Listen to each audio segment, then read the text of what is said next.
Oi, pessoal, como é que vocês estão? Eu espero que vocês estejam bem. Hoje a gente conversa um pouquinho sobre Precisamos Falar sobre Kevin, da Lionel Shriver, ou Shriver, enfim. Esse livro, pessoal, ele foi publicado em 2003 e eu tenho esse livro na estante há muito tempo. Eu não sei exatamente dizer quando foi que eu comprei, mas esse ano, quando eu montei os 12 livros para eu ler, eu pensei em tirar da estante livros que eu já tivesse aqui há um certo tempo, e aí o Precisamos Falar sobre Kevin entrou na lista. E, gente, eu vou dizer assim para vocês que essa leitura, para mim, foi muito difícil. Foi, eu acho que, de longe, assim, é o livro mais perturbador que eu já li. Eu sei que, às vezes, eu fazia a leitura à noite, que é um hábito que eu tenho, e eu não conseguia dormir muito bem, não, sabe? Porque esse livro, ele entrou de um jeito na minha cabeça que eu não sei explicar, não. Na verdade, é uma história, ela é fictícia, né? Mas a gente faz a leitura e parece que a pessoa que está escrevendo as cartas aqui, parece que ela viveu na pele o que ela está contando pra gente. Parece que é real mesmo. Quer dizer, não que o que aconteceu aqui não possa ou não tenha acontecido de verdade, mas assim, é de uma forma que a gente sente assim, eu não sei explicar, não tem explicação. Inclusive, para quem é pai ou para quem é mãe, fazer a leitura desse livro deve ter um peso que não tem explicação. Muito bem, o que, que a gente vai acompanhar aqui? A gente vai conhecer a Eva. A Eva é a mãe do Kevin e ela vai contar toda essa narrativa. Na verdade, ela se desenvolve em formato de cartas. Ela escreve cartas para o ex-marido, o Franklin. E aí ela vai contar pra gente como que foi a vida dela, desde que ela conhece o Franklin até após o nascimento do Kevin. E ela vai contar pra gente, então, como foi um casamento feliz, como ela vivia muito bem com o Franklin, como ela era apaixonada por esse marido. Tudo isso ela vai contando para ele nessas cartas. Ela abre o coração dela, ela tem essa possibilidade de se abrir, né, de ser 100% sincera com o marido ao escrever estas cartas.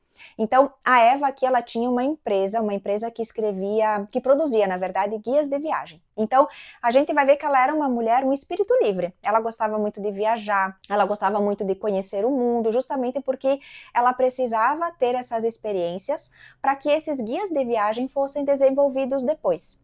E aí, ela vai contar pra gente que ela decide ser mãe quando ela já tem em torno ali de uns 37 anos, porque ela não tinha muita certeza se era realmente isso que ela queria para a vida dela. Ela estava feliz, ela tinha a empresa dela, ela tinha a independência financeira dela, ela estava casada com um homem que ela amava mais do que qualquer coisa, e de repente o relacionamento deles parece que está faltando alguma coisa. Ele, né, o Franklin, queria muito ter um filho, ele queria muito ser pai, então ao que dá a entender aqui pra gente é que ela decide ter esse filho mais porque ela amava muito esse marido e ele queria muito ser pai, do que por ela mesma. Em vários momentos aqui ela vai dizer pra gente, inclusive, que ela não sentia dentro dela esse chamado para ser mãe. Então, a gente vê que ela tem uma característica mais, ela parece uma mulher um pouco mais isolada, mais fechada, mais fria. Então, parece que ela não sentia, né, isso dentro dela, essa vocação para ser mãe. E então ela decide engravidar e aí nós vamos conhecer o Kevin. E, gente, assim, desde o momento que esse menino nasce, a gente percebe que tem alguma coisa errada. Então, ela mesma vai contar pra gente que existe uma falta de conexão com esta criança. Então, a partir do momento que o bebezinho é colocado no peito dela, ele já começa a chorar, como se ele estivesse rejeitando a própria mãe, como se ele não quisesse ficar perto dela. Então, ele não quer mamar no peito dela. Ela vai ter vários problemas por conta disso.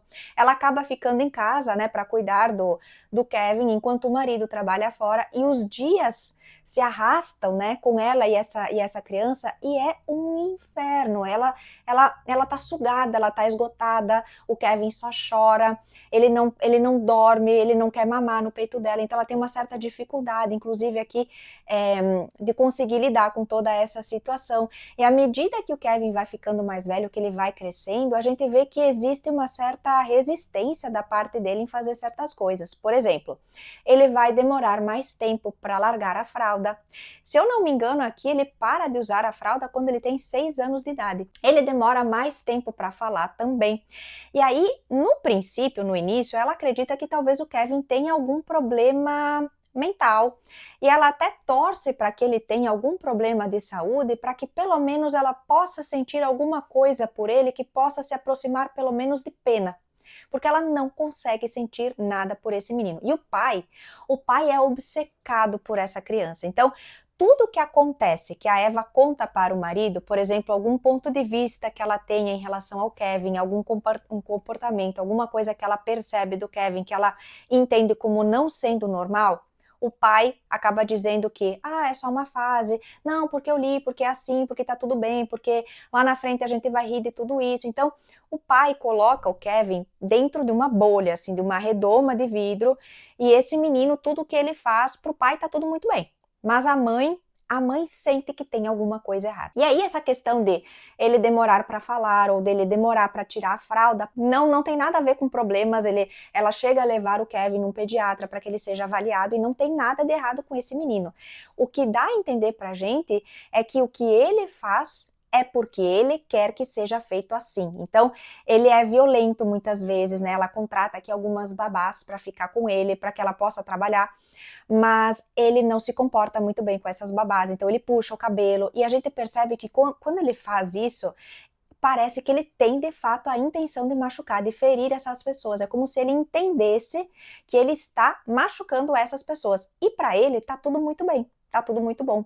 Então, ela não consegue manter essas babás por muito tempo, até que vai chegar um ponto em que ela decide delegar funções na empresa e ela passa a ficar mais tempo em casa com esse menino. Só que, gente, o relacionamento dela com o Kevin, assim, é tenebroso.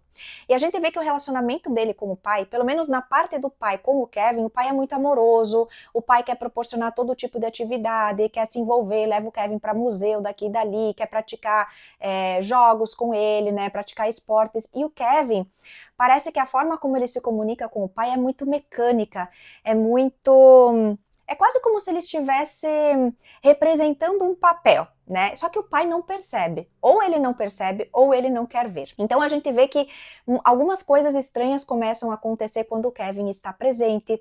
Na escola, algumas situações envolvendo os colegas do Kevin. E aí a mãe, a própria Eva, tenta trazer isso para o marido como uma forma de alertá-lo que talvez exista algo errado com essa criança. Mas, de novo, o pai sempre acha que a culpa é da Eva, que ela que demoniza essa criança, que ela que não consegue enxergar o filho, que de repente ela não consegue entender que ele é só uma criança. Mas, gente, não é só uma criança. A forma como as coisas acontecem aqui, fica claro pra gente que tem alguma coisa errada com o Kevin. E assim, ela até tenta se aproximar dele, sabe? Ela tenta organizar momentos em que ela fique com ele, mas ele também não se permite ter algum laço, né, desenvolver algum laço com essa mãe. Então é uma frieza da parte dela porque ela é assim e da parte dele porque parece que ele se sente bem em ser desta forma, sabe? Então assim, não tem nada na vida que o agrade. Tem um determinado momento aqui que ela vai perguntar para ele o que ele gosta, o que ele mais gosta na vida dele, e ele não tem nada. Ele não tem nada para falar, não tem nada que ele goste, não tem um brinquedo que ele goste, não tem uma atividade que ele goste. Para ele tudo é besta, tudo é chato, tudo é sem graça. Então, parece que o Kevin tá vivendo assim, no piloto automático, sabe? Não tem nada que agrade a esse menino. E aí vai chegar um determinado momento aqui em que a Eva decide que ela quer ser mãe novamente, porque ela precisa provar para ela mesma que ela tem a capacidade de amar um outro ser humano. E aí ela vai dar à luz uma garotinha, a Célia. E essa menina, em comparação ao Kevin, ela é totalmente diferente. Ela é uma menina mais frágil, ela é mais delicada, mas ela abraça a mãe, ela tem sentimentos. E a Eva percebe que ela pode amar. Ela percebe que o que acontece com a Célia é algo que ela nunca tinha visto antes. A forma quando a Célia nasceu, o comportamento dela, a forma como ela vai se desenvolvendo. Então ela percebe que existe sim uma diferença gritante entre o Kevin e a própria Célia. E, gente, o que vai acontecer nesse livro aqui é o fato de o Kevin, num determinado dia, antes dele completar 16 anos de idade, se eu não me engano, essa situação, né, ela vai acontecer no dia 8 de abril de 1999, eu sei que é numa quinta-feira. Toda vez que a Eva escreve as cartas para o Franklin, ela se refere a este dia, como sendo a quinta-feira. Então, na verdade, o que vai acontecer aqui, ao longo de toda a escrita, né, ao longo de todas essas cartas que ela vai escrevendo pro ex-marido, ela vai mencionando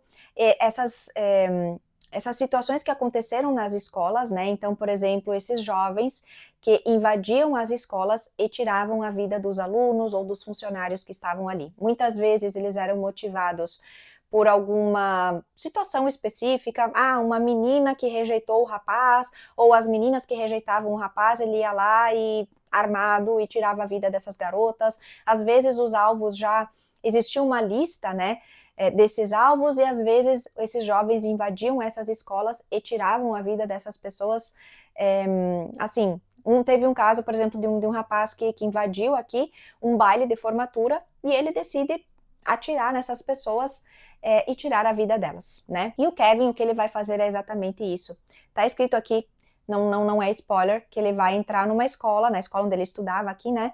E ele vai tirar a vida de 9 pessoas, uma professora de inglês e um funcionário aqui da escola, e os outros seriam colegas de turma. E ela vai, o tempo todo que ela vai escrevendo essas cartas, ela vai se questionando, né? Ela vai se questionando do porquê, se de repente ela poderia ter feito algo de uma forma diferente. E o mais curioso aqui é que quando esse crime acontece, ela passa a ser a culpada, porque ela era fria, porque ela era distante, porque ela não cuidou do Kevin como deveria, e isso é uma coisa que eu fiquei me perguntando muito em relação a isso, né? Por que é que quando alguém comete um crime, como nesse caso aqui, por que é que a gente não pode aceitar que a pessoa que cometeu o crime, ela cometeu porque ela queria, e não porque existia algo por trás? Por exemplo, uma família desequilibrada, claro, não estou querendo dizer que talvez isso não aconteça, que isso não exista, sim, mas por que é que sempre tem que ter alguém que seja o culpado dessa história? Porque essa mãe, gente, ela vivia para essa família, sabe?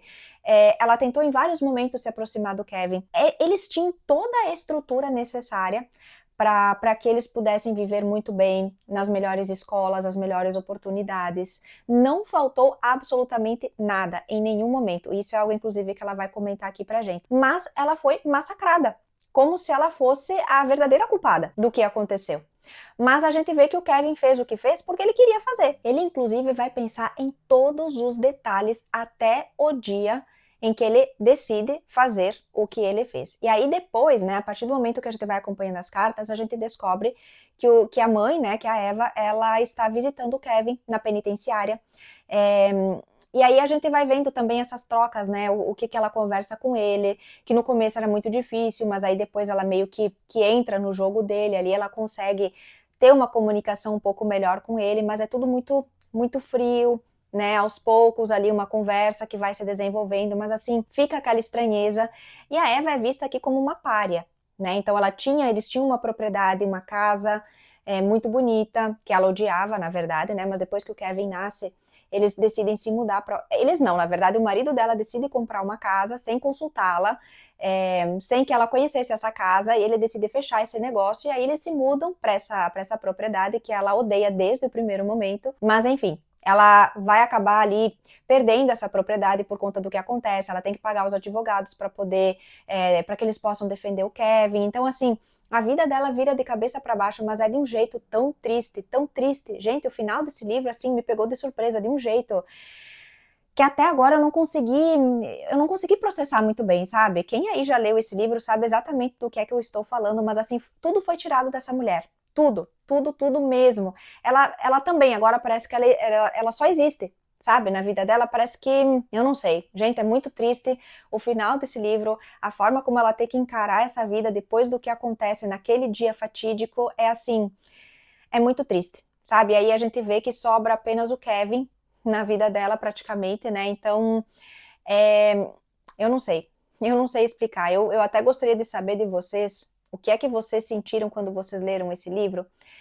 Se vocês puderem, por favor, deixar aqui nos comentários a opinião de vocês. E se vocês ainda não leram, não sei se eu vou dizer que fica a recomendação, porque, como eu comentei com vocês, é um livro pesado, é uma leitura difícil, então, assim, estejam preparados, porque o assunto é um assunto bem complicado de ser encarado aqui. Principalmente para quem é pai, para quem é mãe, eu acho que é pior ainda de fazer essa leitura, mas, enfim, passei, fiz a minha leitura aqui, não é um livro que eu vou querer reler no futuro, porque, para mim, assim, mexeu demais comigo. Então, fica aqui para vocês essa informação, essa resenha a respeito do que mais ou menos vocês vão encontrar aqui dentro. E, pessoal, vou ficando por aqui então, e a gente se vê numa próxima, tá bom? Até lá. Tchau, tchau.